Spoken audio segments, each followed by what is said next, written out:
গোটা ভারতে pan India বেসিসে 103খানা স্টেশন, অমৃত ভারত স্টেশন, তা লোকার্পণ হবে, ডেডিকেশন টু দ্য নেশন হবে by our honourable prime minister.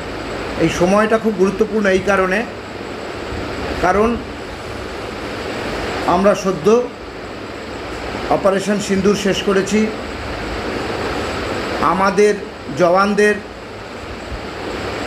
শৌর্য, পরাক্রম এবং dedication and devotion to the nation তা আমাদের বিশ্ব দরবারে এক নতুন আসন দিয়েছে। আমরা আত্মনির্ভর ভারত, আধুনিক ভারত গড়ার শপথ নিয়েছি।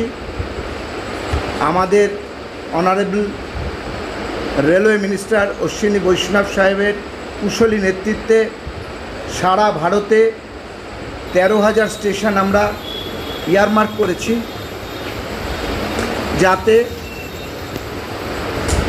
এই কাজগুলো হবে স্টেশন আপলিফমেন্ট, স্টেশন ডেভেলপমেন্ট, ফ্যাসাডের কাজ। আমরা আজকে কল্যাণী ঘোষপাড়া স্টেশনে এসেছি, সেখানে দেখছি দিব্যাঙ্গদের জন্য আলাদা কাউন্টার হয়েছে, জিপিএস এনাবেলড ঘড়ি হয়েছে, আলাদা করে কাউন্টার এটিভিএম লাগানো হয়েছে।